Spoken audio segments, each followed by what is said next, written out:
This is Bits, a co-host with WX8BK's Night Train broadcast. We're on Twitter Tuesday nights at 9 p.m. Eastern, where myself, One Wheel Willie, and our third Mike, Mike Nash, interview interesting artists and people from the Web3 world and everything in between, including, and not limited to, arranging your sticker collection and how homegrown tomatoes are the best. Kelly Telfer is a California motorsports artist painting acrylic on canvas. When my co-host One Wheel Willie was at an IndyCar race at Laguna Seca, he met Kelly while purchasing a piece of his art for a gift. He invited him on our space, and Kelly agreed to come on and chat with us. He had no knowledge of NFTs or crypto, let alone Tezos or anything like that. Little did we know that Kelly had an unbelievable story to tell of who he was and what he's done.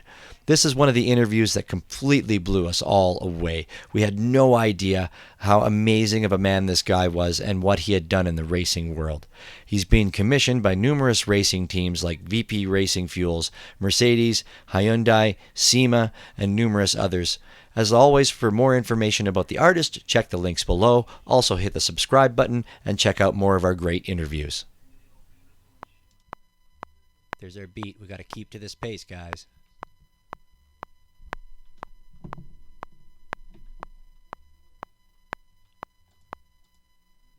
That's enough of that.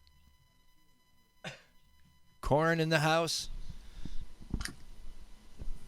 Hey, sir, what's up, Corn? He's ready to talk race cars. Ready to talk race cars. Oh, I bet. How's the new job there, Huge Mike? Dude, so far so good. It's been nice, man. Yeah, it's good to be back on the grind. Kind of forget that Discord's not your job, right? Web3. I hope we're Yeah, dude, I still hop really in well there. today. What was that, So- Willie? I said, I hope we're doing truly well today. How's it going? Truly we are. Good. We're doing good, man. Doing good. Thanks for popping in. Yeah. Making an appearance. Absolutely. Of course. Thought I'd pop in and say hi a little bit. We got an exciting artist today with some sports car painting, which they just announced the F1 Vegas dates for next year, so perfect timing. Saw that this morning, yeah. November 14th through 16th. 16th to the 18th. And then they announced the 18th. Miami date. Maybe we should do a Wag Me Wine Miami meetup for F1. It's like May 5th through the 7th. That'd be crazy. That'd be cool if we can get a whole paddock rented out. That'd be awesome. Pretty cool. That's cool. I'm excited for the spaces. It's cool we're talking F1. It's not very often that I speak with people from down south there that usually it's always Daytona. Fucking NASCAR. I mean, NASCAR. True. Ugh. Yeah, but I mean, not just NASCAR. We have the Daytona 24-hour here, so that's a little bit different racing. We got, what's the one that starts with an S? That's around here. We have Homestead Speedway. There's another track here too, but they kind of do like Grand Prix racing. Cool. I just don't. I dislike NASCAR. Oh, you're a NASCAR guy? No, I dislike NASCAR. I'm actually a rally guy. I like WRC. Yeah, those are cool. Yeah, Yeah. I don't like NASCAR. You only turn left the whole time. Yeah, man, that's my point. It's any other racing where you're turning both ways is better. Yeah. All right. Okay, we're on the same page. We're cool. Good. I am partaking in some Wag Me wine tonight. I got the series. Fucking what series are we on? What was the Chris Truman Make It Rad 1-3? Okay, yeah, that's 3. Yeah. Yeah, I'm drinking the red. Are you doing the white? No, I got the Oh, the red. red. Yeah, the Paso Roble. Is it Roble one wheel or is it Robles? Paso Robles. Paso Robles? Robles? Whoa. All right. I'm going to reject that and just say Roble. I think it sounds a little... Robles. Okay, Robles. Really, seriously. Okay. That's just, Robles. Paso Robles. Kind of catches me off guard because usually you don't fucking usually you don't get it at face value. You know, the words that usually. Anyways, you were gonna say sorry. No, and you're absolutely right. Like usually it's Roble or something like that, right? The ease carry or something like that. So, but no, Paso Robles is. Um, I don't know why it's like that. I just know that it is. That's what we learned today. But that's what I'm drinking. I had a glass of it before I had dinner, and I guess apparently I was a little hungry, and it buzzed me like right away. I was like, "Fuck, man, I need to eat." But it's good. It's got good pucker value. Nice. I paired it with frozen French fries and frozen chicken nuggets. The high life. Totally. Did everybody see the 8-bit Wag Me Wine video? Yes. Yeah, that's sweet. I'm gonna pin that to the top actually because that was really fucking cool. I already did. Oh, did you?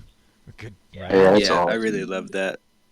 That is fucking awesome. Yeah, I want to make it. It needs to be a game. I want to Yeah, play I it. want to know when it's playable. Yep. I play Galaga, man. That's like my favorite OG game in the world, and like so, a game like that We would be should right up my alley. we should have it where high score of the month gets like a game piece or something. I was just gonna say that. Let's have a Galaga tournament, and we all chip in like a game piece. Fucking tournament. Dude, that'd be sweet. Oh, That's actually such a good idea. It'd be such a break from poker. Yeah, Oh, yeah. seriously, Yeah. everyone plays poker. Yeah. But we have to figure out where to play it though. Like, is there a website to play Galaga on? There's got to be, right? Well, you I could don't do it. think so. You could do it like OG and take a photograph of your screen and just share it. I suppose. I True. mean, I guess OG they weren't fucking photoshopping shit, right on their iPad either, right? Now you had to have a VHS and or a Polaroid. Yeah, Polaroid. That's right. That's right. I forgot about that. The VHS. I forgot that VHS tape was like something you would send in as proof. That's right. Fuck, I forgot that. You guys ever see the documentary called The King of Kong?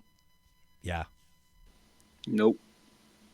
Oh, you should check it out. It's That's- such a great yeah, documentary it's like on about these Netflix. two guys that kind of go back and forth trying to get the high score on Donkey Kong. Yeah. It's pretty crazy. They were hardcore about that shit back in the day. Back in the day. Yeah, no, it still goes on though. Like if you check in with it, like it was updated, I don't know, like a year or something ago. Like somebody had beat the other guy again. Oh, crazy. That's wild. The new King of Kong. New King of Kong. Telos in the house. Nez the Great, thanks for coming, man. Appreciate it. I realized my waggies or wagies, whatever, I don't know where it's pronounced, but they got stolen out of my wallet when my base fish went out of my ETH wallet. So my base fish, my Moose Society, and my wagies got stolen out of my wallet. They stole the wages, Yeah, the big heist. free mint stuff. Yep. I guess. Yeah. Whatever. I don't know. That's last week. Hey, Kelly is here. Kelly Telfer. Hey, Kelly, how's it Hey, going? Kelly, how you doing? I'm doing great. How are you guys doing? A little under the weather, doing all right. This is Nick. I go by Willie. I'm one that met you out at Laguna Seca a couple weeks ago. Oh yeah, cool. Nice to talk to you again. Yeah, and then my co-host here is Bits. How's it going? Hey, great. How are you doing, I'm Bits? good. Good. Pleasure to meet you. Thanks for You coming. too, man. Yeah. Right on. So let me just give you a little introduction. I was walking through the vendor section out at Laguna a couple weekends ago because our buddy Sims wasn't answering my phone call, so he wouldn't let me meet up with him. And walk past the artist booth there, and see this beautiful rendition of a '66 Shelby Cobra, and I went, I've got to get that for my dad for Christmas. So kind of walked past, came back, and went, yep, got to have that one. And then, sure enough, Kelly was there. Spoke with him a little bit, asked him if he would join our spaces, and here we are. So welcome. Well, thank you very much. I appreciate that introduction. It's a pleasure to be here. It was great to meet you at the track. We kind of clicked right away and appreciated both the race weekend, the noise of the cars, and I appreciate your compliments on my artwork. But yeah, how do you guys want me to structure? What do you want to talk about here? I can tell you a couple exciting things going on if you want to hear that. Why don't we start with some basics? Just like how'd you get into painting and how long you've been doing it? Um, some simple things like that, and then we can get into some fun stuff in a little bit. Sounds good. So I've been an artist my entire life. I have a perspective Western town I painted in kindergarten. I still have it. I have a Porsche Speedster I drew in second grade. And my dad took me to Laguna Seca when I was 4 years old. So I was hooked on racing from then on and cars. So I drew cars my entire life. In fact, I took German in high school. And the only way I really passed it was to do drawings of cars and label all the parts in German and a bunch of artwork for the teacher so he could teach everyone German. So it was fun. My brother and I started racing cars. I was around 14 and I drew my driver's license because my dad wouldn't give me permission. And California driver's licenses were black and white. And until you were 21, it was a side view of your face. And then when you turned 21, you'd have a direct view. So it's kind of interesting. So I drew my own driver's license, made it up so I could go racing. And my brother and I raced cars. And I started drawing my T-shirts for our race team. And pretty soon I'm doing all the other guys' T-shirts. And then I'm doing the local sprint car guys, the local stock car guys. And then I start doing Darrell Waltrip's T-shirts in 1983. I met him at Riverside, California. And then I started doing the NASCAR guys. And then I met Rick Mears at a race, and I did Rick Mears T-shirts, and then all the IndyCar guys. And then I met Nigel Mansell, Formula One driver in the 80s, and did his shirts and started doing all the Formula One guys. So pretty soon I was doing shirts for Indy, Daytona, Laguna Seca Raceway, Monaco, Montreal Formula One, Phoenix Formula One, all over the world.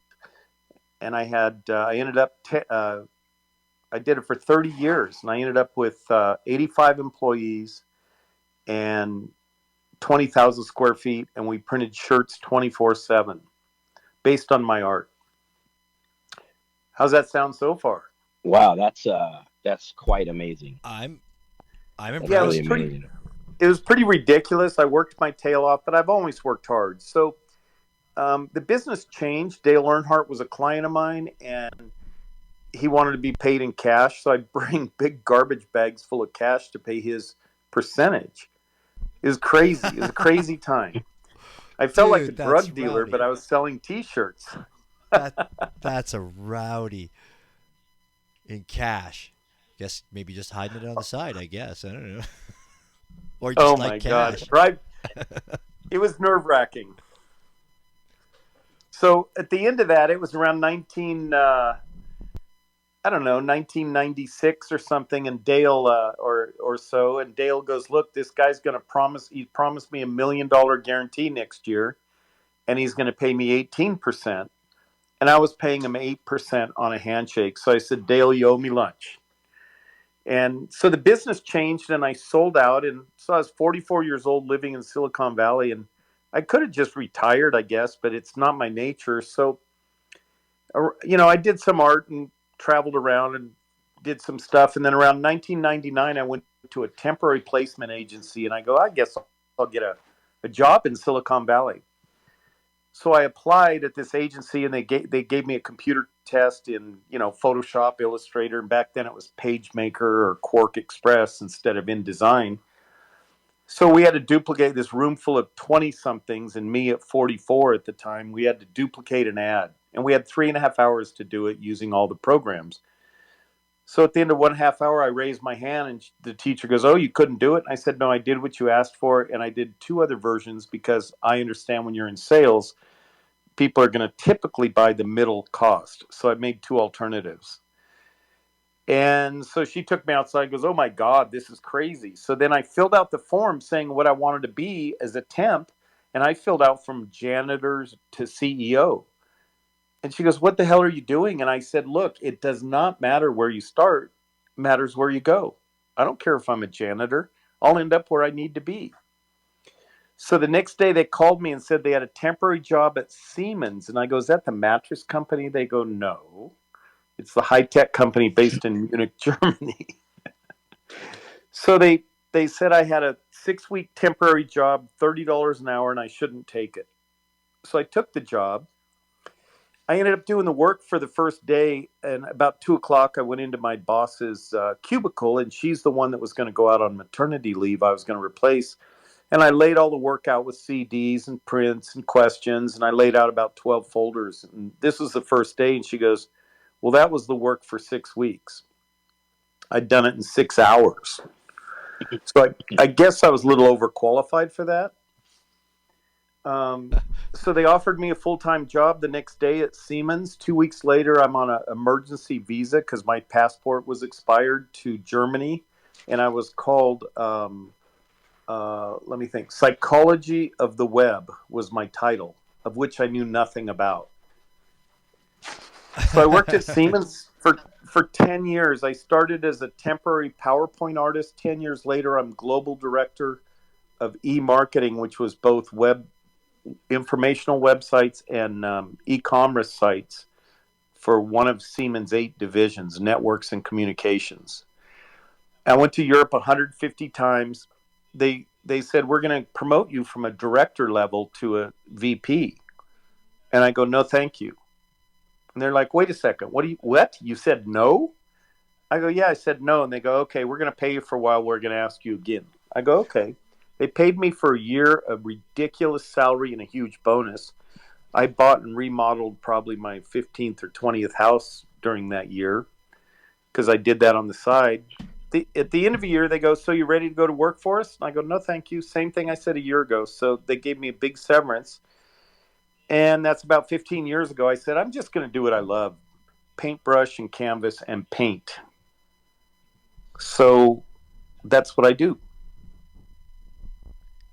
Wow, I don't think anybody was expecting to hear that. Yeah, That's wow. God damn, that was that was a fucking like.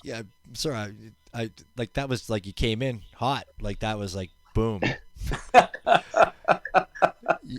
Well, you know what's so funny about it. So I started doing paintings, and here's where I started. I called it mortgage art. Now I'm still fine. I could retire at any time, but I called it mortgage art.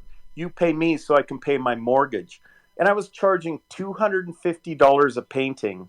I did people's pets, people's grandparents, once in a while their car, for $250 a painting. can And I still get that deal? you know, if A you've got commissioned painting of my car for two if fifty. you've got a time machine, let's go there, man. So, I mean, people ask how I started. I go, you got to start where people, whatever they're going to pay you as an artist, you got to start where you start. And, it comes back to I don't care where I start, I care where I go. And so, after about 5 years, I was mostly doing cars. But I'll tell you this, it's got to be 4 years ago, I did my last goddamn dog painting. And it's for a dear friend of mine and his wife who have this just lovable little dog. And I painted it and sent it to him and surprised him because he's the guy that introduced me to Brumos Porsche that allowed me to get my 1968 original paint, original interior 911. Oh, Okay, yeah, that's I saw exciting. that. I was going to ask you about that. Yeah, I'm the current caretaker of that incredible car. And I rescued it from Brumos. It was in a museum for 37 years. And if you guys, I don't know how many on the call know about the website Petrolicious. Have any of you ever been there? No. No. Well, well, have you been to Bring a Trailer? I have. I do know Okay, Bring a because Trailer.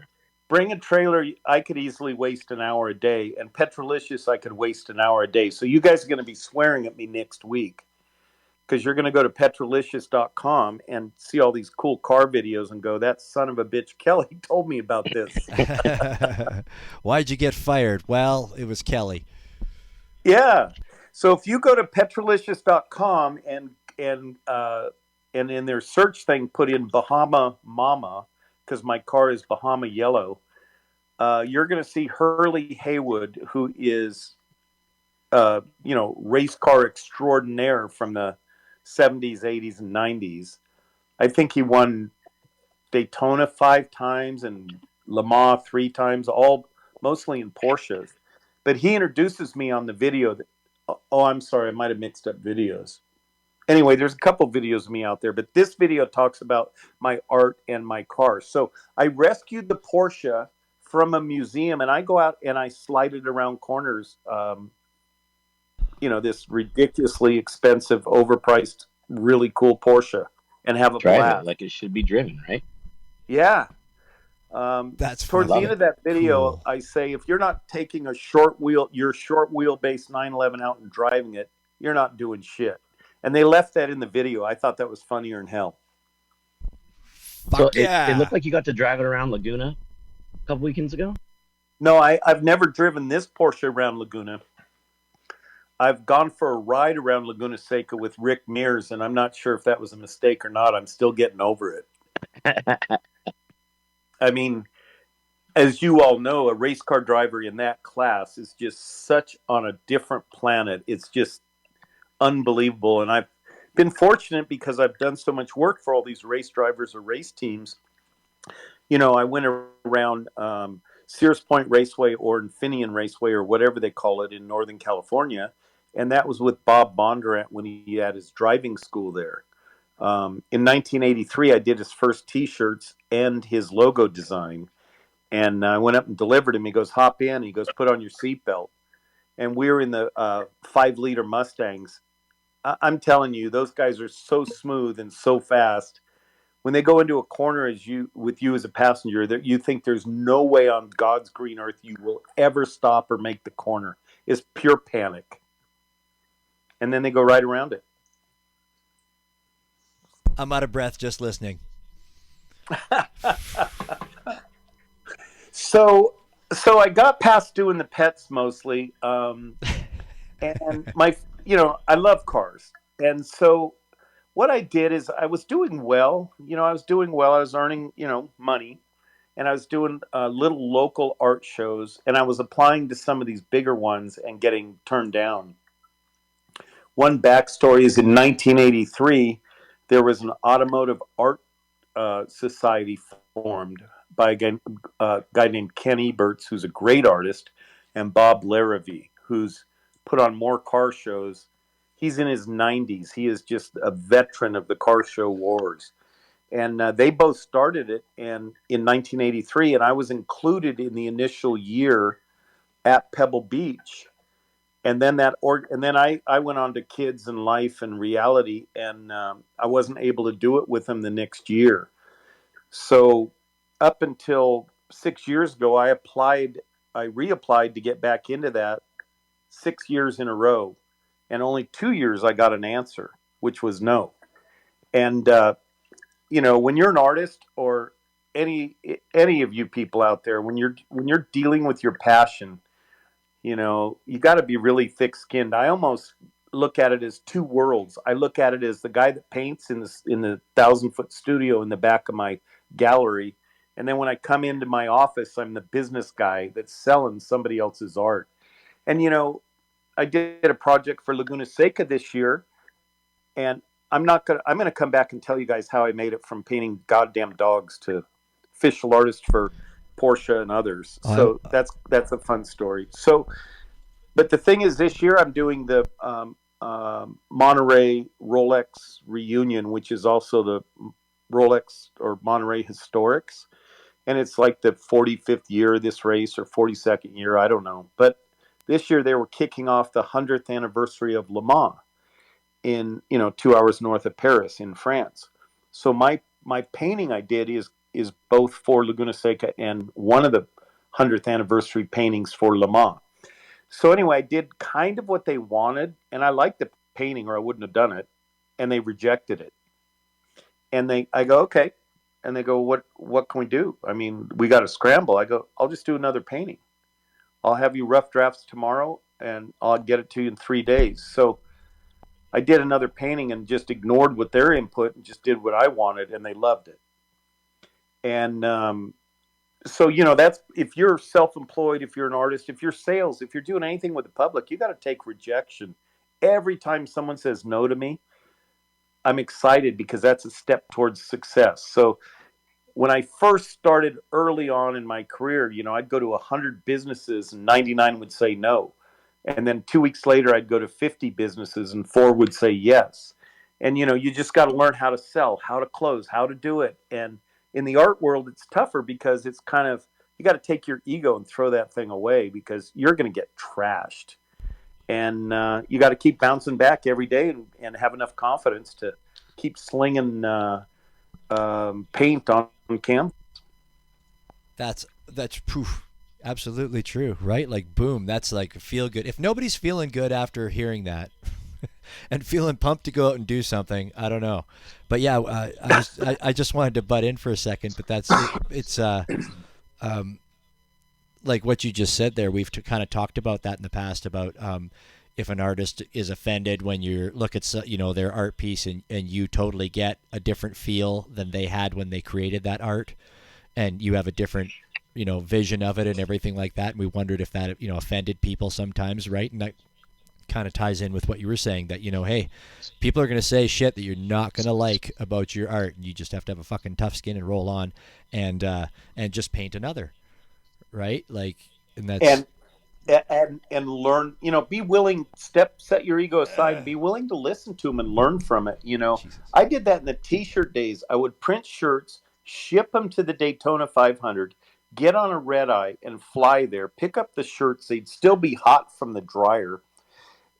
And then I'd go in. I had 4 trucks and trailers on the road selling shirts at NASCAR and IndyCar and Chevrolet and Ford events. And I'd be there selling shirts like I'm just a flunky. And I'd listen to people all day long, what they thought about the shirts.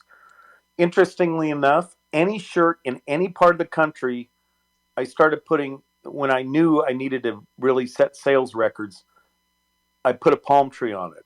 It doubled sales. A frickin' palm tree. Didn't matter if it's in the middle of Knoxville, Iowa for the sprint car Knoxville Nationals. Palm tree sold. It's crazy what you find out if you're just willing to listen and learn.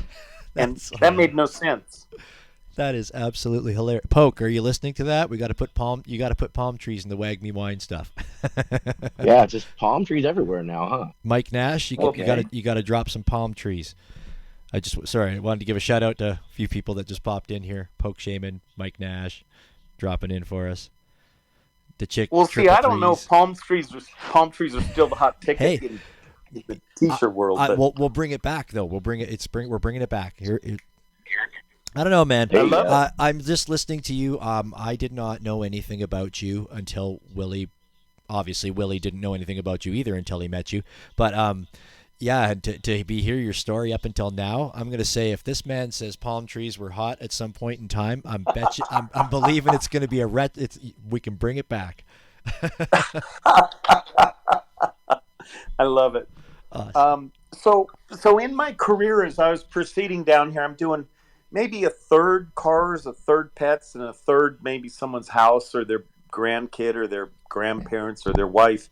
And I said, I gotta do better. I gotta change this. I was on eBay and Shopify.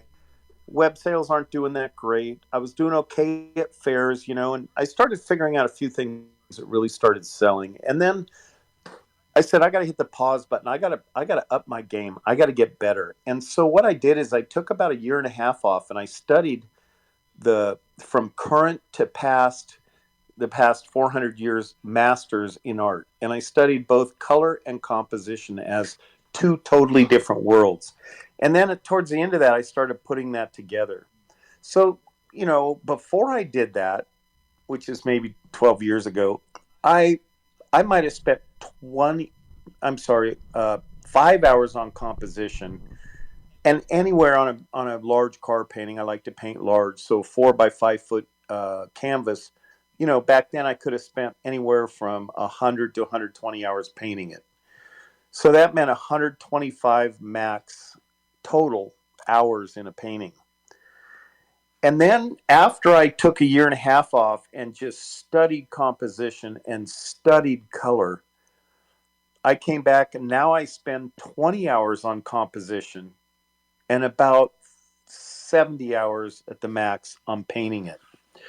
So what I learned is way more important than painting it, which is more of a physical thing. The mental thing of designing it and getting that composition right, and it can be the smallest things, makes a huge difference. And so, that was really important for me to learn that, put the time and effort in the composition. And the other thing that's really important, I was the official artist for the Pittsburgh Vintage Grand Prix, which is a big deal. And they told me they loved this one older painting that I actually don't display anymore. They loved it, and they were celebrating the Cobra and the Shelby Mustang, and they wanted in that style. So it was an older style I hadn't done for a while. So I did it, and they rejected that painting. And then it was too late to do another painting.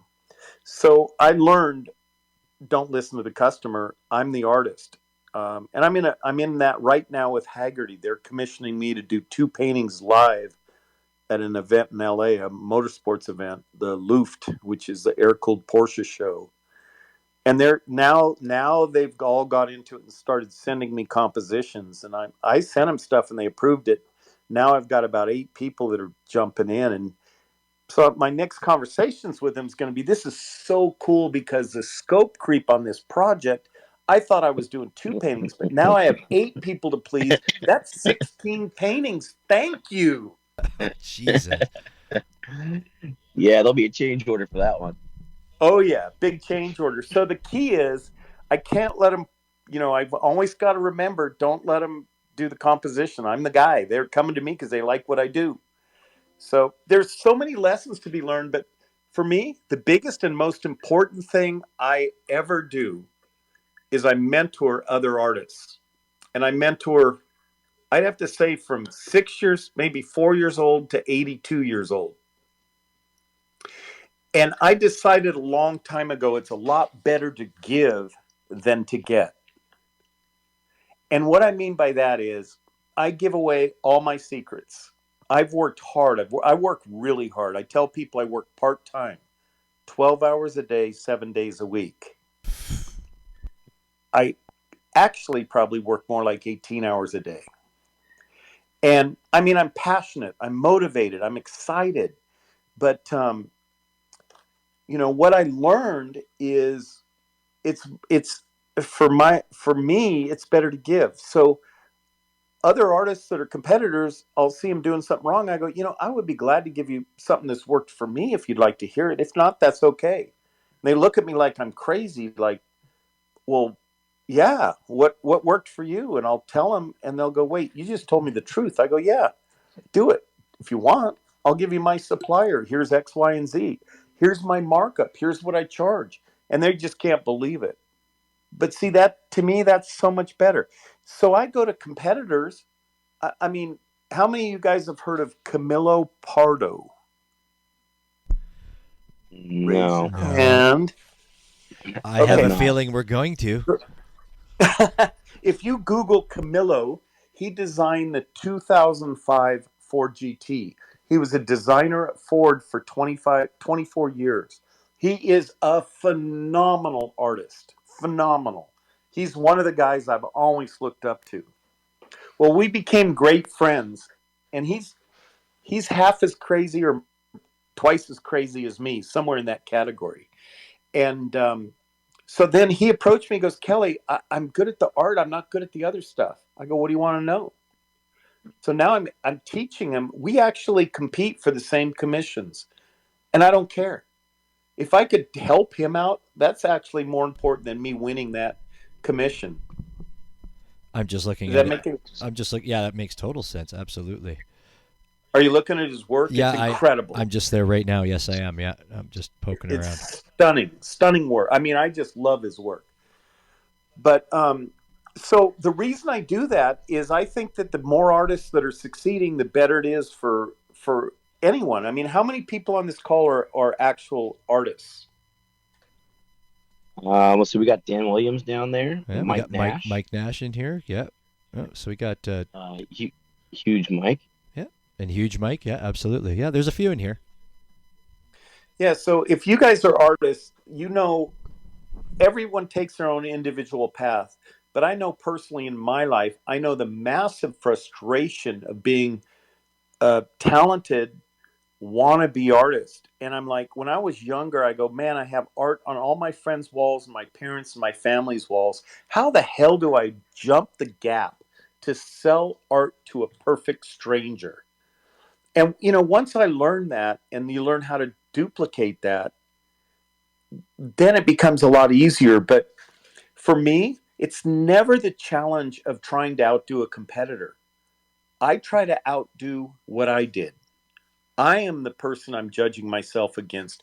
If I judge myself against other artists, I'd look at half those people and go, shit, I should just quit, give up, and I should go be a janitor. Because there's so many talented people in the world. And it's easy to go down that Warren hole or that rabbit hole and say, oh my God, that guy's so good. I shouldn't even try this. And I have an uncle that is extremely wealthy, and he had a really big boat. And he took his really big boat to some really big swanky thing. And I talked to him the next week. I go, how was that? He goes, there is always someone with a goddamn boat twice as big as yours. Mm-hmm. Hallelujah. There's always a bigger boat. Hallelujah. And he's judging his life by the size of the boat. And I'm judging my life by how much can I give back and how much can I get better myself and how can I help other people.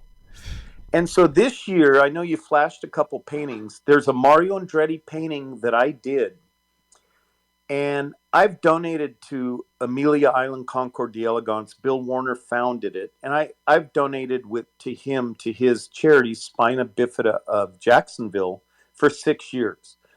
This year, he sold the Concord d'Elegance to Haggerty, and so it was a different deal. So I called Bill Warner, the founder, and I said, Bill, I'm still going to do a painting. I'm going to use your world-class photos from your previous life as a photographer, and I'm going to auction it off in my booth on Sunday at Amelia Island Concord d'Elegance, and I'm giving you all the proceeds for Spina Bifida. And he's like, oh my God, Kelly, that's incredible. Thank you. 2 days later, he goes, can you use my photos of Mario Andretti? I go, sure. So this guy's a world-class photographer from the 50s, 60s, 70s, 80s.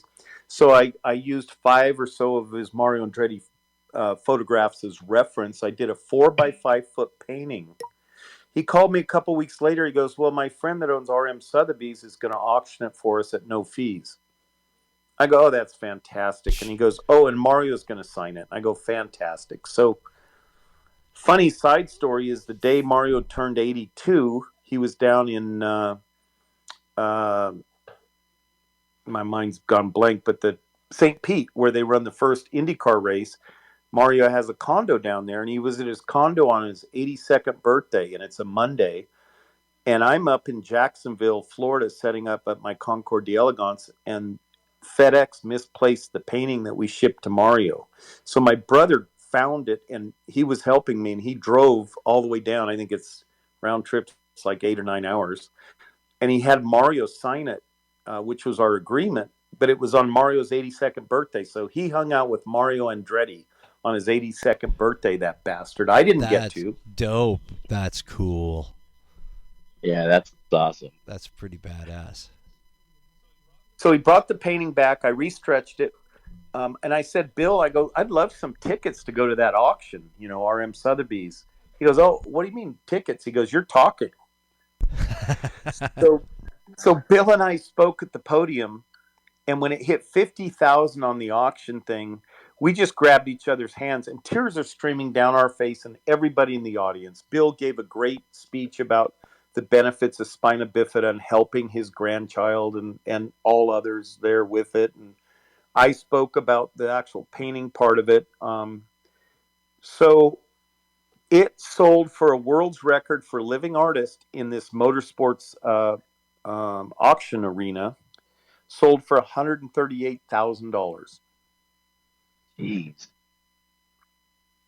100% of that went to charity. Sorry, I reacted to that right away, but my microphone was off. There was lots of wow. So I think I'm going to send him a bill for like $27 for brushes. You guys think that's fair? Yeah, there you go. Oh, absolutely. Yeah.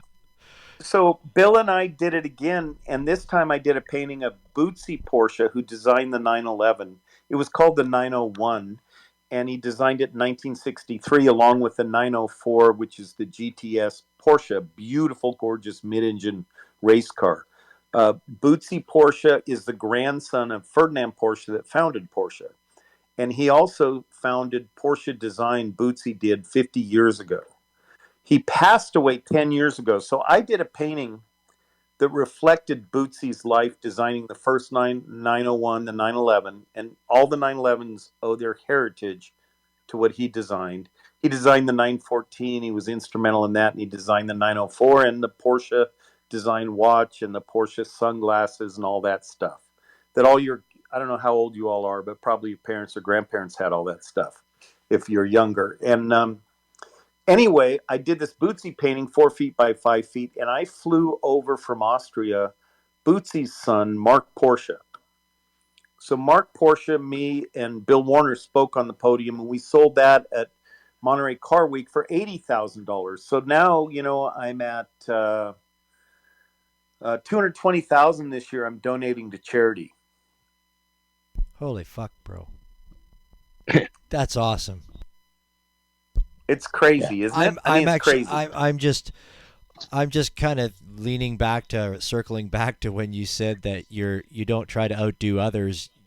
You look to yourself to do better than what you did the last time, and I'm like, dude, you're pretty fucking big shoes to do better than. Sorry. Well, you guys know the story. So 2 guys are out camping, and they're shit-faced. They've been drinking Jack Daniels out of the bottle all afternoon. And it's dark, and they managed to get a campfire going, and they're sitting around the campfire, almost falling over, you know, just plastered. And a big bear comes out of the woods, and they look at each other, and one guy goes, shit, we got to outrun the bear. And the other guy looks at him and says, no, I just have to outrun you. Damn straight. That's so true. So there's a 22 involved in my version. A new pair. What's that? There's a 22 pistol involved in my version. For a bear? What's a 22 for? You can't shoot a bear. You can't kill a bear with that. Oh. I don't have to kill the bear. I just got to outrun you. Or kill you. Morbid. So perfect. Exactly. So like, for example, this year I was commissioned to do the inaugural NASCAR race, and it was in St. Louis, a WWT, formerly known as Gateway Raceway. So they hired me to do a painting that they used for billboards, for program covers, for tickets, for T-shirts, for posters, for art prints. And then they hired me to do a second one and get it halfway done, and I painted live in Victory Circle when Joey Logano won the race. So I'm with Joey Logano. He's signing this painting I'm still finishing, and about 85,000 people are chanting, Joey, Joey. But I heard, Kelly, Kelly. It was awesome. That's what I would have heard too. Exactly. But the reason I'm saying that story is I know how I'm going to do a better painting next year, because I have to beat my own painting for them to still be happy with me. I have to outrun the other guy who's trying to outrun the bear. Oh, yeah, there you go. Gotta always be better than that guy, for sure. I'm looking at your stuff, and I'm impressed. Well, I'm on your website, and I'm looking at your stuff, and I'm blown away. And I think that I'm definitely missing something by not seeing it in person. That's for sure. Yeah, the really large versions of it are really fun. Yeah, you said you did most of your stuff. Did you say earlier that you typically just paint in larger format, like 40 inches or Yeah, something four or by so? 5 feet or Yeah. 8 by 10 or whatever. God damn, Um, that's the shit that you want above your fireplace right there.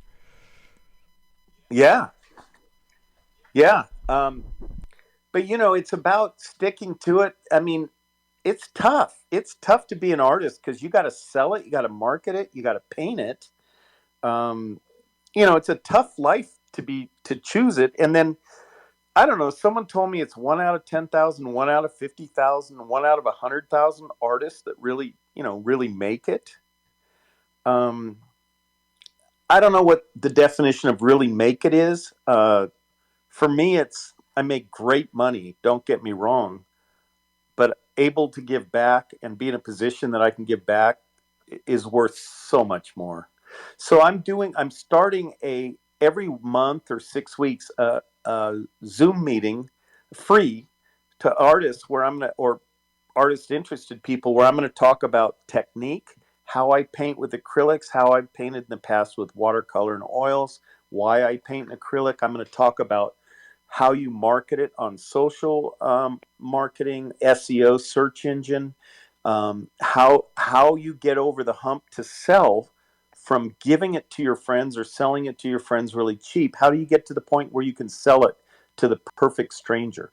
I mean, the first time that happens, everybody is ecstatic. They're like, this perfect stranger bought my art. Now, how do you do that times 100?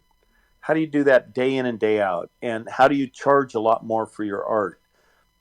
These are all things I'm going to talk about. I'm so excited about it. I'm going to give away all my secrets. I do anyway. One thing is I sell posters like I'm the official artist for a bunch of stuff. Porsche, Laguna Seca Raceway, Amelia Island, Concord d'Elegance. Sometimes um, I have a really fun thing going on with Haggerty. Um, I'm close. I'll to give you guys a sneak preview. This is so cool. Today, I was 2 of my 4 designs were approved that are this little known singer and his cars, and the guy's name is Elvis Presley. Wow. Never heard of him. No, he didn't succeed very Don't well. mind Bits. He's Canadian. Yeah. Wasn't worth his shit. But anyway, I've got the international rights to produce and sell Elvis Presley. I'll be licensed. It's incredible. That's dope. And I'm doing it to stay on brand. I'm going to do portraits of him, of course, but his And one of his dogs? One of his what? I said in one of his dogs? No, just kidding. Yeah. No, do you know the Elvis Pantera story? I do not, but I love Panteras. Okay, so Elvis had a Pantera. He gave it to one of his girlfriends. It wouldn't start for, they were picky. They were one of the first supercars. It was in, I think the first one might have been what, 1970, 72, 73, 74. I think they made them in that range to maybe 76. Yeah. So he had an early Pantera, I think a 72, and they didn't run so good. They had a Ford 351 mid-engine. Ford And it didn't was run good? What's that? I said a Ford didn't run good? Sorry. Well, no, it was the Italian wiring that was telling the starter to start or not, I guess. Because the car was Italian. And anyway, Elvis was pissed, and he took his pistol that was sitting in his pants waist, and he shot the steering wheel of this Pantera, and the bullet nicked the steering wheel and went through the floor between his legs. So I'm going to include that Pantera in the painting, along with like a '56 Cadillac convertible and a Stutz. What's that called? Bearcat, whatever those things are. So it's going to be a really fun car collection, but it's going to be a prominent picture of him in one of his famous poses singing. So I'm just thrilled to be doing that. It's a huge thing. That's actually kind of cool because I mean that's not a common way that anybody would ever see Elvis portrayed, like next to a Pantera. Like that just wouldn't really normally you think jive, Cadillac, right? Yeah, absolutely. Yeah, I wasn't thinking Pantera, but That's I cool. love the styling of those Panteras. Yeah. So I that'd be really I was impressive. fortunate enough to drive a 1975, And all I remember is there was an exhaust leak in it, and like the inside of that car just filled up with exhaust. But it was a fun car to drive. It was loud as fuck, like horrible, horrible loud actually. But had an exhaust leak, obviously. Well, those cars are crazy fun. Yeah, it was really neat to drive. It was a very cool experience, especially at 19 years old. Did you steal it, or did you have permission? It was so crazy. I went to a random car show, and this dude, it was like in a mall parking lot, and this guy had one, and I went right to it, and I'm like, "Is this a Pantera?" And he's like, "Well, you know what it is." He's like, "Most of the time, I stand here telling people what it is," and I'm like, "Yeah, no, this is really cool. Whatever." Da da da da. And he's like, "Well." He's like, I'm about to leave. He's like, if you want to ride, he's like, I'll take you in it, and then we'll go out and around, and we'll go down the block by the warehouses and like whatever. And I was like, yeah, cool, let's go, man. And he stopped halfway, and he's like, you want to drive it? And I'm just like, you fucking kidding me? Do you not know how? Like, I'm 19. Like, oh yeah. Well, I didn't even question it. Actually, I just jumped in the car seat and drove.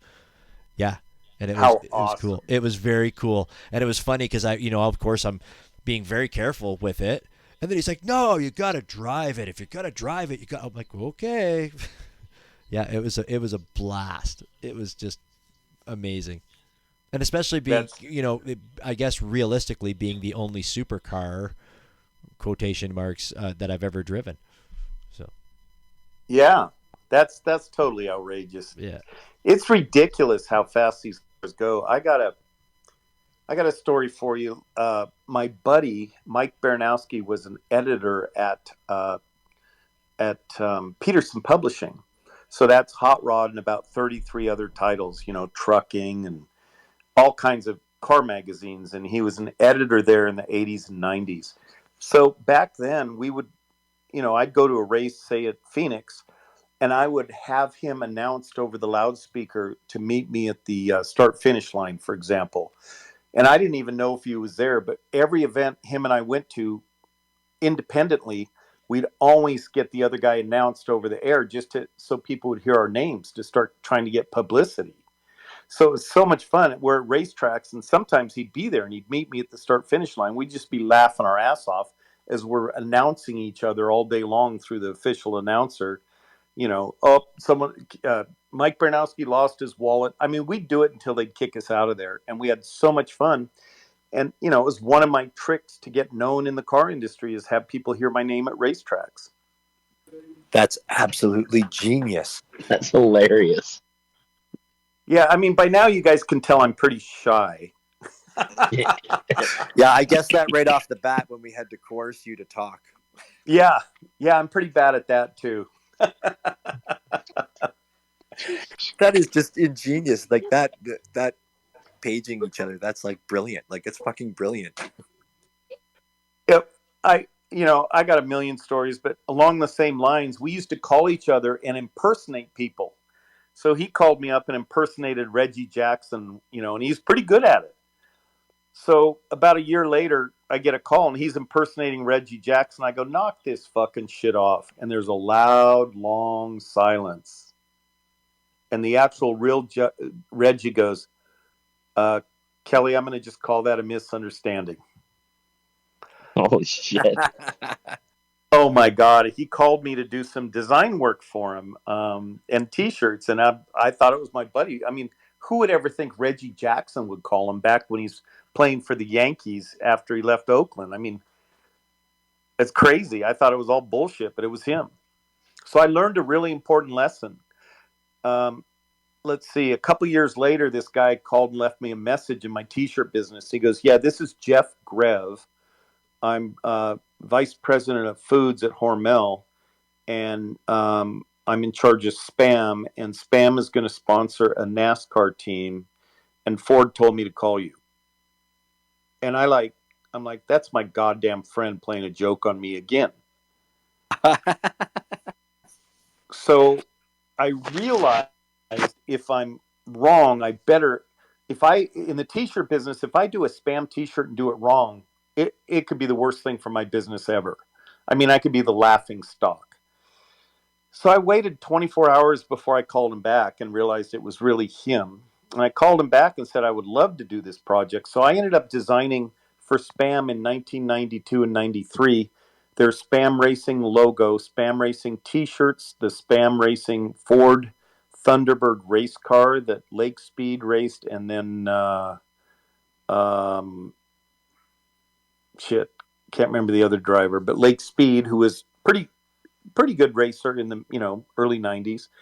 And so I designed the racing uniform, the transporters, the boxes that the Revell Toys made. I designed the hats that we brought by the container load because everyone loved them. I did a Spam Racing logo, and everyone loved them.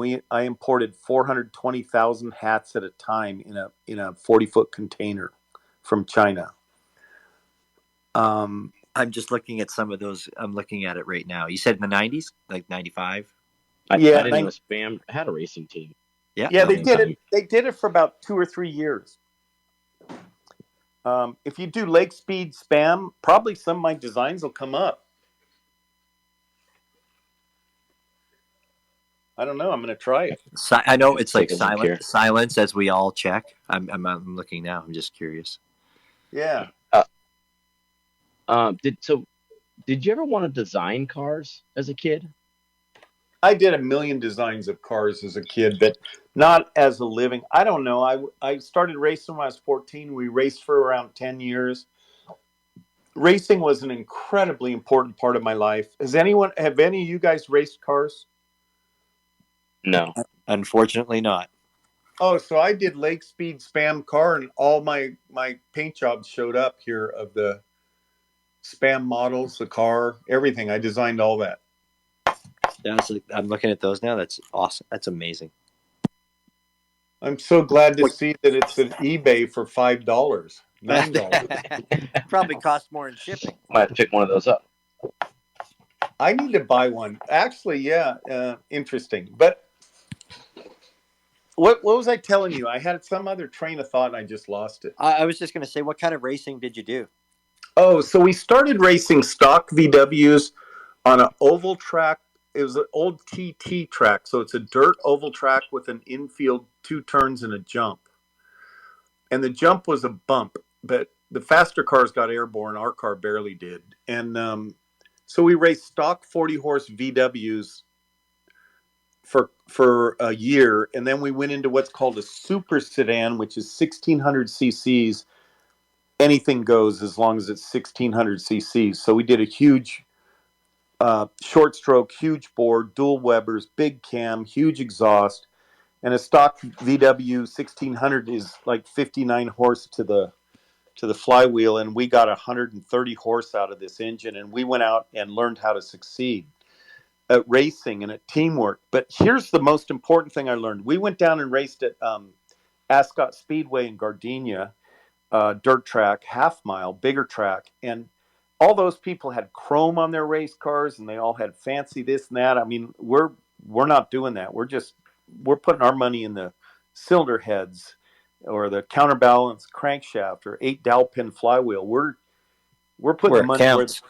or tires. We're buying different size tires so we can make up for different gear ratios, different diameters and widths. So I went to every trailer in Ascot and I introduced myself and I said, I see you guys have this spare front axle. Do you have your drag links and tie rods set to fit your car? Because if you got to change an axle, you're only going to have a few minutes. And they go, no, we didn't think of that. So I go, let me set them for you. So I set all their spares, and I went to every trailer, and about 7 out of maybe 40 let me do that. What I created was 7 trailers full of spare parts for us because I made friends, and we didn't have that many spare parts. So their engines, they were allowing 2180s, 2.2 liter motors. There were a lot bigger engines with a lot more horsepower, but we actually ended up finishing third and just blew them away because we had this beat up looking car that kicked most of their asses. But I learned that teamwork with other teams, your competitor, is just as important because we needed spare tires. We didn't have the right size. And the guy knew me. I ran over. I said, hey, could I borrow your rear tires? We'll pay for everything. He goes, take them. In fact, I'll help you. So, going to a strange racetrack where I don't know anyone, I made 7 teams, really good friends, and I met all the other teams, and I had spare parts. So I built a network, and I've learned that's what you do is build a network in life. You don't have to follow the rules. When I worked at Siemens in the corporate world, I taught people on all these other teams how to get their work done faster and easier and earlier. Then they had time to help me with stuff. So it was a win-win. So I don't know. It's crazy, isn't it, the way that works out? Yeah. Working together, Yeah, man. it's got Tried, tested, and true. you get out what you put in, right? So if you're putting in help, then you're going to get that back from other people. You get out what you put in, but I found in my life, I never necessarily get it when I want it, or I give up on it showing up, and it shows up of its own accord. So they're related, but related differently. I just got to throw it out there. So I have a lot of people that are copying my style now and my artwork. And so if someone asks, what do you think about that? I said, you know what? They can only copy what I've done. They can't copy what I'm going to do. Fucking put that on a Hallmark card. Fucking A, I should. I'm gonna. Yeah, like I'm taking your stealing. Hallmark will copy it. Yeah, they'll copy it from me. Yeah, well, that's too late. Good. We'll come up with something. We'll come up with something next time. Ah, for sure. Well, Picasso has a really famous saying. It's something like "copy from the best," or I don't know. Let me look it up real quick because it's really priceless. We had Picasso on last week, didn't we, Willie? No, just kidding. What's that? I said I think we had Picasso on last week. Week. Best form of flattery. Yeah. Okay, so this is funnier than hell. How many of you guys know who Banksy is? Yeah, absolutely. Yeah. So Banksy, he's the guy this graffiti artist that's kept his true identity unknown mostly for 25 years, and he's brilliant, clever, satirical, political, really great artist, and he's traveled all over the world and done this graffiti art. One real famous one is a silhouette of a little girl in a dress holding a red balloon, and she's painted in grays and blacks, and it's on some grungy industrial building. He's also the guy that did this painting, and it sold at auction at Christie's, and as it was selling, it started shredding. Yeah, it's one of my favorite pieces. Yes, and it stopped halfway shredder. through. It stopped apparently short of halfway through. Yeah, which made it worth even more.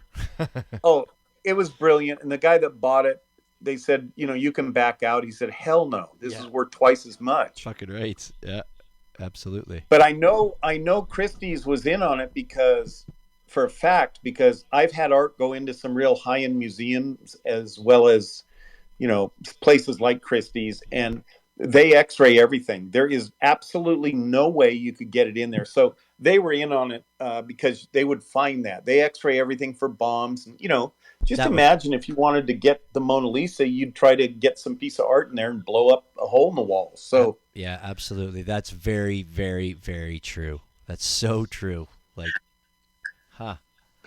So here is the best quote that Picasso ever said. He said, "The bad artists imitate, the great artists steal." And down below that quote, it says Picasso, and it's crossed out, and it says Banksy.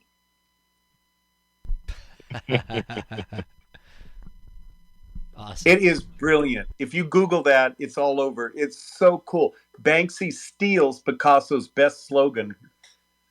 Oh, it's just priceless. Yeah, it's brilliant. It's genius. It is. That's incredible genius. Yeah. So the reason I talk about all this stuff is it's passion, it's attitude, and having a attitude of belief in yourself when many others don't is very challenging. Not just as an artist, just in life. Sometimes it's tough, and for me, when it's tough, I have kind of a slogan. So my brother and I bought houses. I always look for the worst house, and I have a vision. I can do the blueprints. I do all the plans. I know what's structural, load bearing, weight bearing. I know all that junk and what windows have to be tempered near doors, opening doors, and all that stuff. So I look for the worst house on the block in a nice neighborhood because I want to make it the best and sell it and make profit. So my other saying would be, out of chaos comes opportunity. You can't make a lot of money on a house that's beautiful and gorgeous, or maybe none, or you might lose. But if you buy the house next door that's a rolling piece of shit drug haven, you can fix it up and make a ton of money. The same thing is true when you feel like you're beat up and done. And I go, you know what? This is chaos for me mentally. I'm in a moment of chaos. Out of this chaos comes huge growth, huge chance to learn, and huge opportunities. So when I get in a mood, like everyone does, when I go, shit, I hit a creative wall, or, whatever, I go, man, this is a great time for me to really, really listen to myself and really learn. Now, that learning might be I spend 2 hours researching, once again, what trends are happening either in curtain colors, in house colors, in kitchens, because my art ends up going in houses. I want to know what they're doing, or I might, go for a 2 hour bike ride, but I realize that this is a time to learn. So when I'm at my most frustrated or the most chaotic is when I pause and learn. Your art's got to match the curtains. That is so genius. You got to know what's happening. I was just thinking, I'm like, in the future, it'll be like, at like whatever, not to downgrade it, but like at Walmart, the Kelly Telfer, sorry. Yeah. That's wow. That's thought. You know who really wants me is Hobby Lobby. I don't think we have those here in Canada. You got those down there, Willie, in your neck of the woods, Yeah, California? I got them. We got one. Hobby Lobby. What's a It's Hobby Lobby? it's a bunch of shittery. It's knickknacks and bullshit to decorate your house with. Oh yeah. It's like Home an Sense. outlet. It feels like an outlet store for like metal signs that are so tried and true, the slogans and sayings, and Yeah. it's Live, laugh, love. Okay, great. Yeah, live, laugh, love. Oh my God, that's it. Yeah, it's on everything. Gotcha. So I offered them all my pet artwork. I said I might change my name to protect the guilty or innocent. There you go. So they're thinking about it. I mean, that might make me more money in these damn cars. You never know. You know what? It's fucked up. People with pets and animals, man, like that. This seems to be like endless money in that shit. Oh, crazy. 100%. I had a roommate that was a dog groomer, and she made more money than her husband, who was a mechanic. Oh yeah, yeah. So I mean, animals, people pay People for that. love their pets. Only few people love their cars. I have a painting of my dog, but it was a gift to me. But Awesome. So yeah, it's all about passion. It's all about believing in yourself, and a lot of that stuff's kind of cliche. It's really difficult when you're going through these really tough times. And I learned this. I have twin boys that are now 27, and I have an older. My daughter, today is her birthday. She's 37, and I learned with my twin boys, as a parent, keep them really busy physically so that they could do this stuff mentally, like school and study and stuff. So what we would do when they're growing up is every 45 minutes I'd say, okay, get up, we're going to run around the block, let's see if we could do it 3 times. And we'd run around the block and then come in. I'd say, okay, you can use the bathroom now. Okay, let's get a quick snack. Okay, let's study 45 more minutes. And I really learned that's a key, is to take stuff in bite size, and contrast is king. Physically getting up and doing jumping jacks or running around the block is a great thing to do, because I sit at an easel for 12, 14 hours a day. And so I get up and I have this really cool 1968 Honda Trail 90. It's yellow. It's original paint. It matches my Porsche. Dude, I was gonna say that just trumps your Porsche for me. I love Porsches, but those trails are amazing. I have a picture of both of them together when we were heading out to Car Week on my Instagram and Facebook page. But they're both yellow. They're both 1968. They're both original as hell. So I'll get on that bike and go ride it around a little bit. I'll go right around I have 12 acres here, so I'll just haul ass around the property too fast on that scary bike with skinny tires. and have a blast. And then I come back, it's a whole new outlook. So a lot of people just try and hit their head against the wall. And, I'm guilty of that, but get out and do something opposite 180. And then you'll come back and look at it and go, oh my God, it's this simple little brushstroke fixed it. Dude, put that on a Hallmark card too. It might be a little long, but You're pretty funny. I think I need a Hallmark card agent. Are you offering? yeah, no. Well, maybe. I don't know, you guys. If you could tell, I've been talking a lot can't here. say I'm really no. passionate. I love what I do, and Absolutely, I'm you gonna No, do. we love it. Yeah. We love it. I don't know if I love anybody. hearing the stories and everything. I don't know if anybody else down here, if anybody else in the room has any questions. If you want, feel free to put your hand up and ask if you're It interested. looks like Mike Nash does. So Does we'll bring him up. He's a artist that we've talked to before. It's a good thing you pay attention, Willie, because this shit. I was just gonna say actually, while we're bringing Mike Nash up, I was gonna say I'm gonna go back to the age thing. Not to be rude or anything, but I'm gonna think that Kelly Telfer is actually the oldest person that we've had on the space outside of myself. I'm 47, so Well, I'm an overnight success at age 67 right now. I know. I could tell by the story that was like last week. You were a nobody. Yeah. Yeah, clearly. But yeah, I just thought that's. Anyways, is Mike Nash up? Yeah, he is up here. You got something to say, sir? Welcome, Mike Nash. Hey, what's up, guys? How's it going, brother? Going? From the Crow's Nest?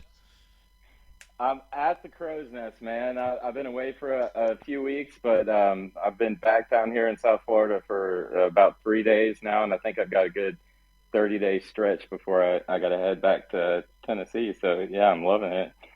No hurricanes so far, so we're good to go. No hurricanes is always good. Yeah.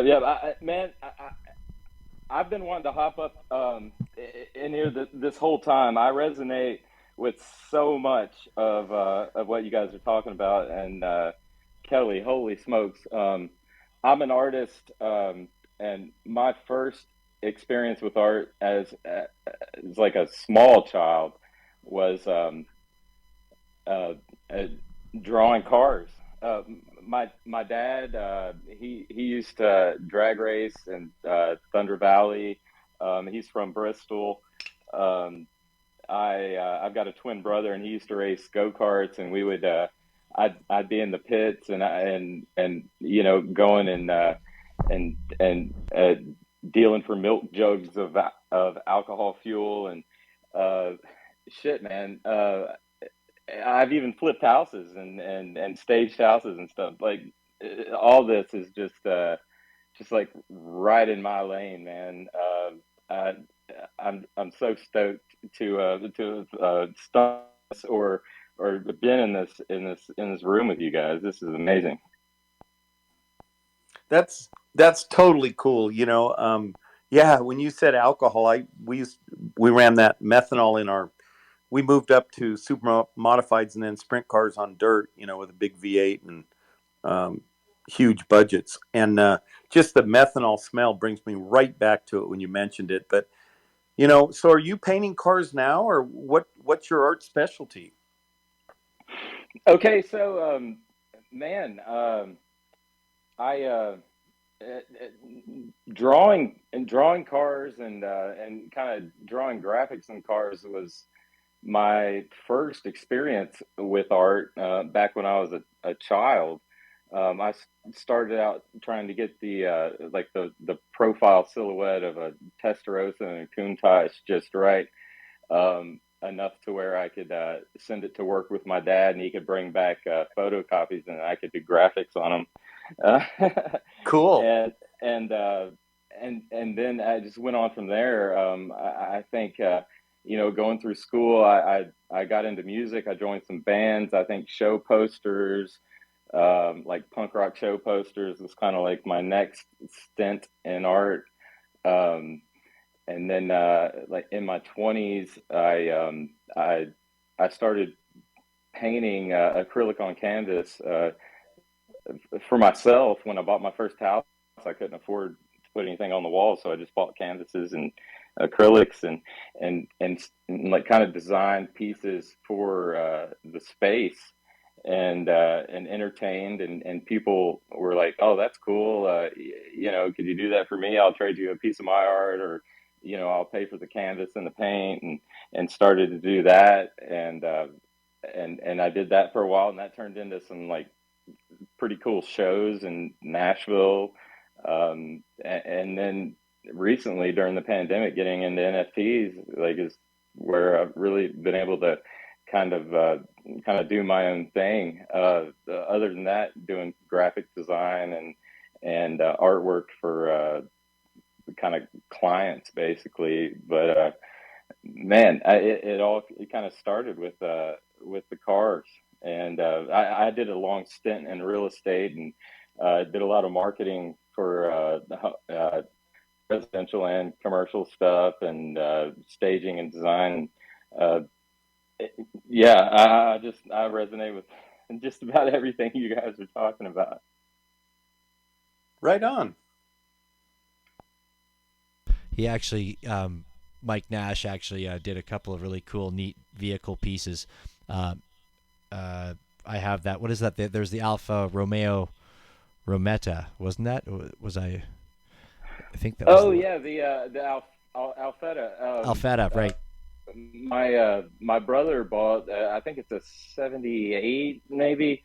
Uh, Alfa Romeo, and I fell in love with that cool, like that era hatchback, and it kind of drew some, like one of them's kind of more like a rally and one of them's more kind of like a Baja style, but yeah, dude, I mean that brought me right back to my roots, kind of getting the profile and the silhouette right, and then playing with it from there.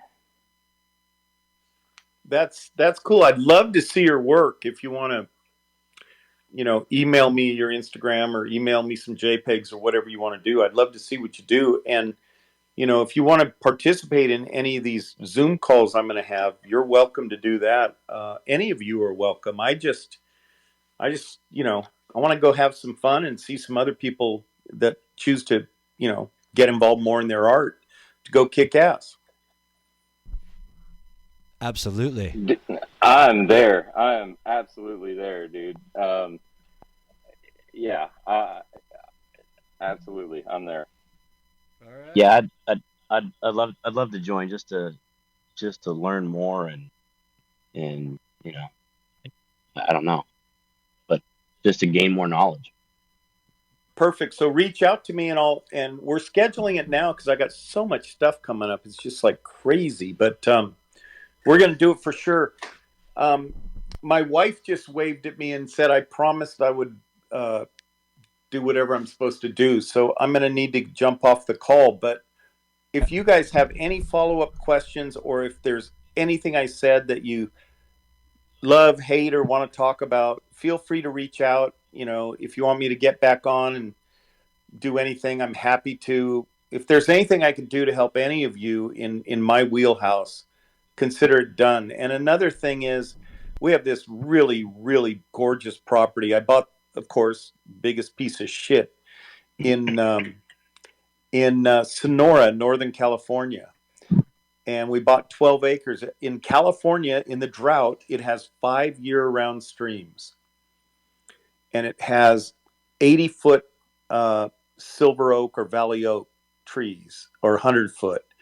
And I have this old barn. It's 25 feet tall to the bottom to the truss. And we redid the whole thing. And we have a great guest suite. Come out and stay in California and hang out. Go ride. That's awesome. Let's just sit around the fire and I'm there, man. You got streams year round. That sounds like Tennessee. It's about moonshine time. Yeah. Yeah, bring some moonshine, and we have bear here too, so we could prove that little bear story. That's right. That's right. Fuck. Well, Kelly, we truly appreciate all the time that you've given us today. And I could sit here and listen to you tell stories for hours and hours. One thing I did want to say though is I know you got to go, but I did want to talk about Manxes with you. It looked like you have Manx. I have what? A Manx, a Myers Manx. Okay. I'm going to tell you what I'm trying to do. Next year's 100th anniversary of Le Mans, and I actually am buying a full length wheelbase. VW wheelbase is 89 inches. The 917 Porsche wheelbase was 90 inches. And I'm going to build a mid engine 911 powered with 917 and 935 Porsche suspension, Myers Manx. And I'm going to paint it like the Porsche that won Le Mans in 1970. It's red with white scallops, and it has Shell on it. And Shell's, I'm talking to Shell to help sponsor this, and I'm going to have Mark Porsche drive it on an exhibition lap around Le Mans next year, I hope. That's amazing. Yeah, I love Manxes. I've always wanted one and trying to find the time and space, and I'm finally kind of almost there to where I can get one and start to rebuild it. So that's just awesome. That's next What level shit. I'm gonna tell everybody that I found it in France, and it's Steve McQueen's second dune buggy. You know, he did that one movie with the dune buggy, and he drove one while he made Le Mans, the movie with the 917 Porsche. So if you guys don't know that movie, it's got great race scenes and sounds and a shitty plot, and it's a classic. Perfect. I mean, what else is there, right? That's What else do you need? So I'm going to offer everybody on this call, send me your mailing address and I'll send you an art print. If you do look at my website, tell me which one you prefer. If you just send me your address, I'll choose one for you, and I'm going to send you guys all one. Wow. Seriously. That is amazing. I'm speechless so again. much. Like for like the 10th time this conversation. Wow. Cool. Thank you very much. So- Kelly, like I totally appreciate you giving us your time. I mean, you're obviously a very busy man in your life, and for you to take time out and to share with people is just like through the roof. Like we appreciate this so much. Your stories have been amazing and very inspirational. Well, I'm really glad to hear that. I'm thrilled to be part of this. You know, I love doing stuff like this. If you guys ever pass through Northern California, I mean it. Stop by, call me, stay here. I'll Well, I send you pass through some there art. quite a bit, so I might hit you up on. Do that. Just come on up. We'll have fun. I'll have to have my dad bring the Cobra up there. Perfect. So you guys, I'm going to drop off. Send me All your right. addresses. If you have any questions or want to talk or call or something, or want me to talk to you guys again, just let me know. I'm all in. I love it. And I want to thank you so much for the opportunity. Thank you, man. I appreciate it very much. We hope we'll chat with you again sometime for sure. Well, let's keep in touch for All sure. right. We'll talk to you soon. Take care. Thank you, Appreciate it. Kelly. Bye, Kelly. Thank you. Bye-bye. Boom. Like fucking, it was like right from the get-go you introduced him. Kelly Telfer. I kept fucking up his last name. I should have just stopped saying it. I've been fucking it up trying to type it for the last week. But it's like, yeah, it's like, boom. He kicked the fucking door down. And he's like, I'm Kelly Telfer. Bitches. Why don't we know about this person? I guess I don't follow. I mean, like, I don't know. I used to watch a lot of different kinds of racing, and I'm just like, I've probably seen, I'm sure I've seen these prints. I wonder how many times I've walked by his booth or something at a race. You know, how many like maybe I might have T-shirts that he designed. Yeah, that I never realized. That's you know what I mean. That's what I was that's what I was kind of getting at. Is like I looked at, there was a picture of one of the Porsche 911s on his website. What happened here? And I was like, Hello.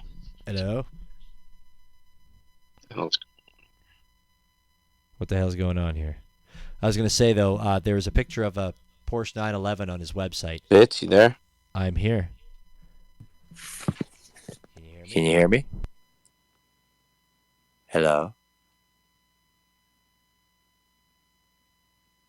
Did we lose Willie? Okay. Am I back? You're there. Oh.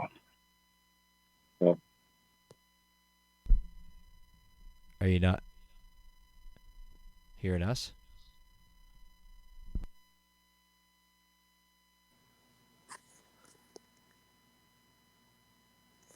Willie's requesting.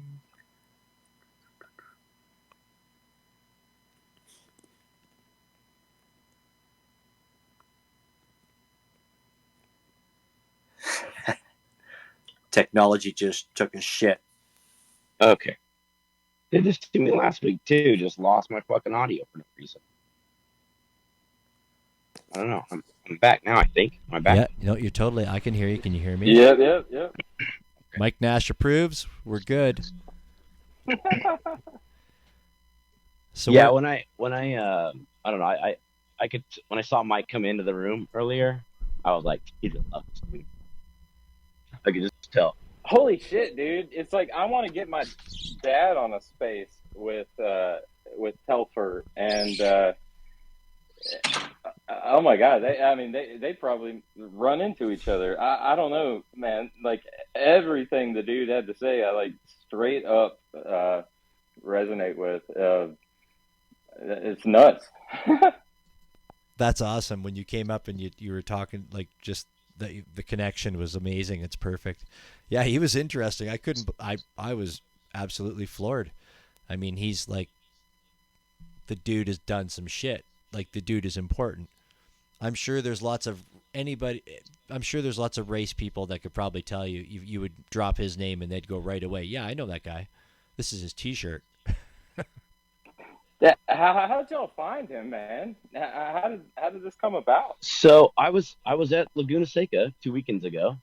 Just he was out there selling paintings, and I walked by, and I liked it, and I bought one, and so it's posted up there at the top. Mike bought that Cobra painting for my dad, and I just asked him. I go, hey man, me and my buddy, we do this space, like talking to artists. Do you want to come on and talk to us? And he was like, oh yeah, sure. All right. I had no idea. I had no idea his backstory or anything like that. I just liked his art, bought a piece, asked if he'd come on. That's it. And he fucking came on, man. Holy shit. He fucking poof. Like the dude's philosophy is like right on, and especially for this this new NFT space. I mean, it's like right on. Yeah. It's like crazy, man. We gotta get this cat minted. Well, that's what I was saying. Yeah, he doesn't have any NFTs. We never even got to get to that. Like at the end, I'm like, son of a bitch. Like fuck. This guy needs NFTs, and he would probably do it just because. He'd be like, oh sure, boom, just drop some NFTs, poof, there you go. Yeah, just to help the homies, right? I mean, that's the whole spirit. It's crazy. Yeah, his mindset was awesome. Like that, it fit in with this Web3 kind of thing, right? Where like and the Tezos vibe, where he was just like, help, right? Help. What do you need? I'm here for you. Fucking come and stay at my fucking ranch, like. So that's dope. So I wonder if we got Willie. I wonder if we got to email him our addresses for our prints, or if because I don't think I was looking at his Twitter. It doesn't appear that he's very active on his Twitter. But you talked to his publicist or whatever, right? Yeah, it's text message. Yeah. Oh, okay. Well, maybe. But I think there's probably an email on his website. All right. Well, everybody that was in this space that heard that, you can feel free to DM the WX8BK your address, and if you want this print, one of the prints, if you want to look on his website, as he said, and picked out one of your favorite prints, I guess he's going to send them to us. So email your address. Holy shit, dude. Yeah. I mean, like, fucking nuts. Yeah, I was not expecting that. No, that's fucking off the hook, man. Like, oh, here, I'll just send you guys prints. Okay, shit. I had nothing to say, man. Every time I had something to say, like, I felt like I was, like, meeting a superhero or something. Like, I was just like, well, dude, I don't even know what the fuck to say. It's gonna be Yeah, it's I gonna felt be like half as good as what you like would I'd say. be like I was interrupting, trying to ask questions. Yeah, well, yeah, that's how I felt. And he's like, "Oh, that's nice," but no, he wasn't like that at all. Actually, he was very fucking. He was an awesome dude, man. Like those fucking stories, like that's legit. Like, and the thing that strikes me, Willie, what you said is that you were at the race and he was fucking standing there at a booth selling his paintings. This gentleman does not sound like somebody that needs to be fucking standing anywhere selling his paintings, right? Yeah, Like, and he was doing a live painting too. So I wanted to ask him about live painting too, because uh about well, an artist doesn't get up there on stage and do a live painting. And I was like, wow, I I he so I kept wanting to ask him that because of what Jay Burn said last week. yeah, right, But right. I just want him to go into more detail about like how he feels about that. But Yeah, because obviously he does it quite a bit. yeah, he does it quite a bit for sure. He said that. Yeah, but yeah, because Jay Burn was last week was like explaining how he doesn't like to be fucking up live and doing shit, right? Yeah, Yeah, that's what you were getting at. Good, because yeah. I'm a No, little bit. that's exactly what I was gonna say because I'm a little bit high and I'm just past the halfway point of this bottle of wine. Yeah. That was I was amazing. worried about having to talk too much because my throat's killing me. I didn't have to say a word. No, dude, nobody did. I But appreciate then I it. felt rude not and saying like, anything. dude could like freaking talk. He could carry a conversation. I mean, I mean, that's fucking amazing. Yeah, I was like, oh, this guy's got like 51 followers. It's like I'm into cars. I love you guys. I'm coming in, and then it was like I was blown the fuck away, dude. It was nuts. I know. I felt like it's like anybody that didn't pop in, that even liked cars, that even looked at that, like was missing out. Like who would have fucking known? Like that was amazing. The stories were amazing. He's just brilliant. Like he said, it was funny. The palm tree thing when he's like, "Well, that was years ago," and I'm like, "No, motherfucker." I've been listening to you very closely. If palm trees were a fucking badass thing to put on a T-shirt back then, I'm sure we can bring that back, and that's probably a good thing to put now. Like even I if was I was thinking, is that how In-N-Out sells so many T-shirts because they have palm trees on them? you're talking like In-N-Out Burger. Oh, cool. Dude, I wanted to chime in on that. Oh, they got palm trees, yeah, on everything, man. Dude, I didn't. I mean, I had my like real first in and out experience in Texas, which was nuts.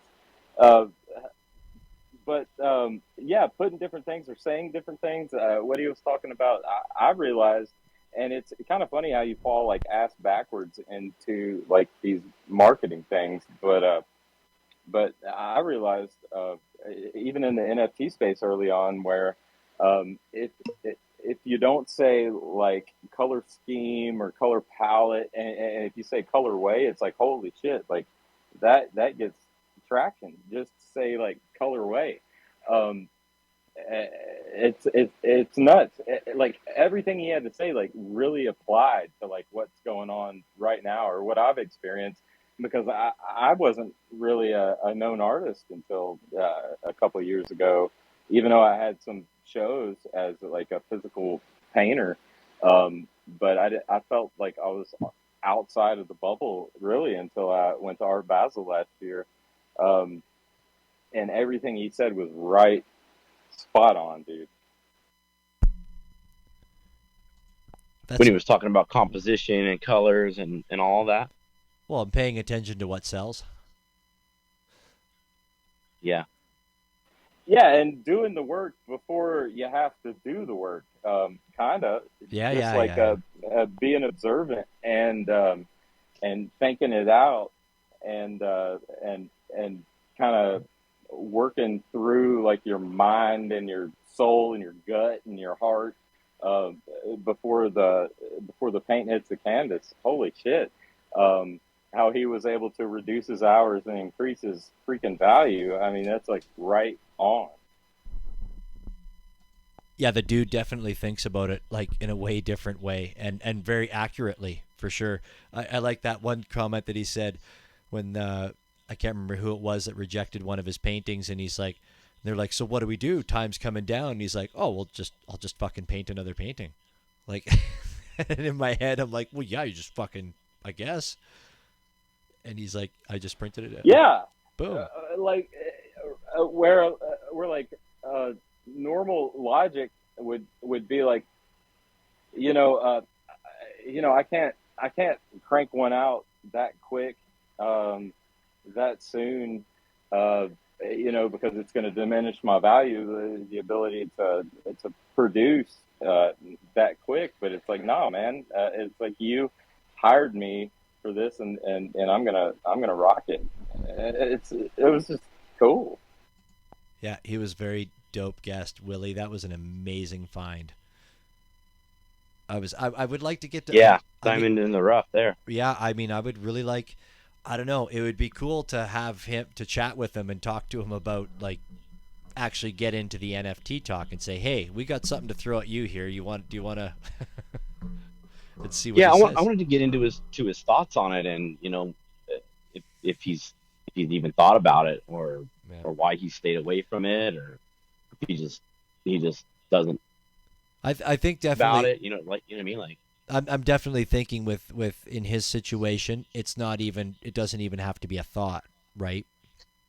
What did he say? Sorry, what did he say? 67, I think he said. I believe he was right. So I mean, he's been doing this good for this long. Why does he need to do something else? Maybe, I don't know. But man, yeah, but his experience and kind of philosophy on the whole thing relates itself so well to the space. Even when it comes to helping out other artists and being like a part of other teams and like kind of all ships rise type mentality.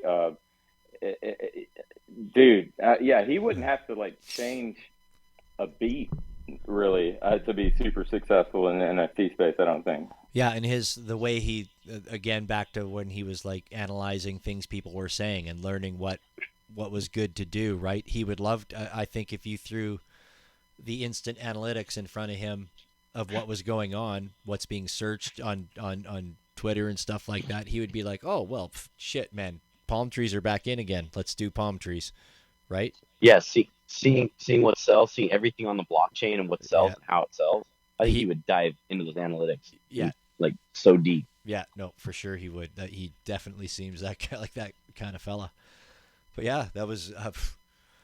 I mean, it's unfortunate we didn't get to that point, but man, that was all. I mean, all the same. I had a feeling. I had a feeling, just that he wouldn't hang out 4 hours with us, but. No, most of the people that hang out for 4 hours plus with us are very special. Maybe a little crazy. Hey, Mike. Hey, Mike Nash. Well, actually, if we really think about it too, Dan Williams is always with us, whether he's actually talking to us or not. He's fucking here with us for like 5 hours. Telos is always there. Yeah, Telos is happening. And as the great Folks have been going to sleep early now, but I think he listens the next day. I think he secretly listens. He's in ghost mode. Yeah. Yeah, he does. He goes to bed early. It's good to go bed early. I'm just, that's where Mike Vandy. I mean, he left. He's working. Yeah, he's a 9 to 5 guy now. Yeah, that's dope. Well, I don't know how to top that. I don't know what else to say tonight, guys. No. Like. Yeah, I do. I think I almost think to call it on a high note. Yeah, man. No, I'm quite okay with calling it a night, my man. You are you have a sore throat. You're not feeling great. You pulled her together, and you're hanging out. And you didn't get to talk. We didn't have to talk tonight. Didn't have to. No. Had some help though. Always have some help. Yeah, absolutely. Always fun. Vandy to hang out. Yeah, Vandy came up with us earlier, and he hung out, and he was. Well, his Daddy V just came in. That was an amazing space, and you'll have to listen to the recording because you'll be in his neck of the woods, and there's a spoiler at the end for you. So you definitely want to listen back on this one. And I actually think Willie doxed himself a little bit at the beginning too of this space. Yeah, I did. But everybody's gonna go. That's all right. I'm like the only one that wasn't doxxed. I guess so. Man, for Christ's sakes. Or maybe you didn't. Maybe I didn't. Who knows? Well, yeah, fuck no, dude. That was I really think that's really awesome that you brought him up. That was an amazing space. Listening to him, he was inspirational. The stories were fucking off the hook. And I mean, it was such an awesome deal. I'm totally stoked for everybody that came tonight. I mean, obviously everybody that was here at the beginning of the show wasn't here at the end of the show, but you know, we value everybody definitely the same. Mike Nash, I'm happy you popped in and heard this gentleman speak with us tonight. Kelly Telfer, and because it was amazing. Like, it was absolutely amazing. I mean, even if you weren't into sports cars and stuff or racing, like, he was definitely an inspirational person to listen to. That's for fucking sure. And he has a lot of good ideas for artists. Like, and he's willing to help. So, you know, for those of you that were in the space, definitely, if you are interested in the prints, you can go up to the top. I'm sure Willie's got at least one link to his website up there. Do we have one yet? No, we'll have to figure. I don't have a link to his website. I could probably get one up there. It's telferdesign.com. But yeah, if you look on there and pick out a print, you can either try contacting him on his Twitter, or if that doesn't work out, you can contact the WX8BK Twitter account, DM there, and we'll get your information and we'll get the print sent to you. Because apparently we all get prints just for listening tonight. We got to enjoy the stories and we're being rewarded. Yeah, I'll tweet out his website right now. Okay, for sure. Pop her up at the top there.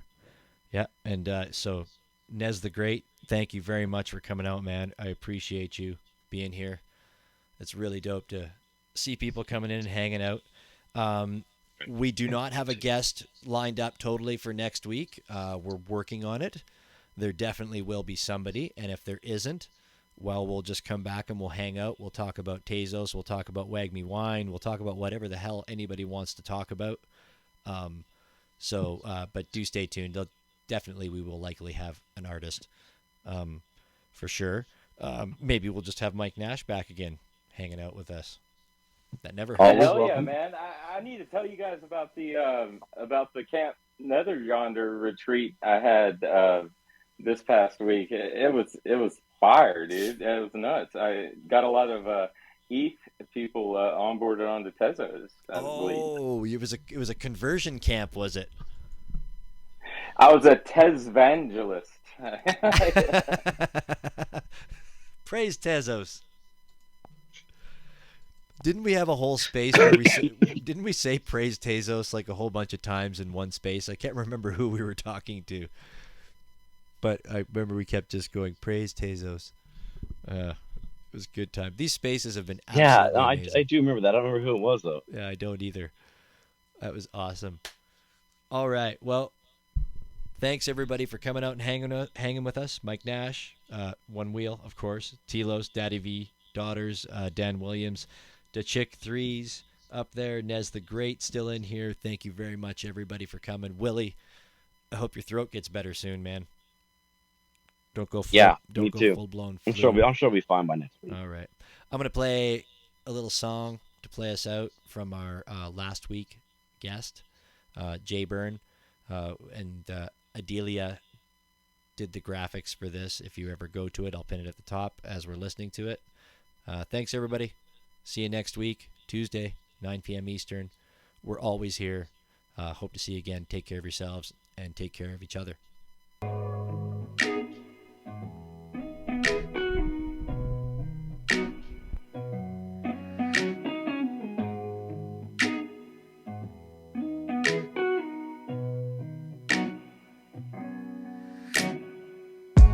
She's in my thoughts, she's in my brain, she's in my heart, she's in my way, in my thoughts, she's in my brain, she's in my heart, she's in the way. She's in my thoughts, she's in my brain, she's in my heart, she's in the way.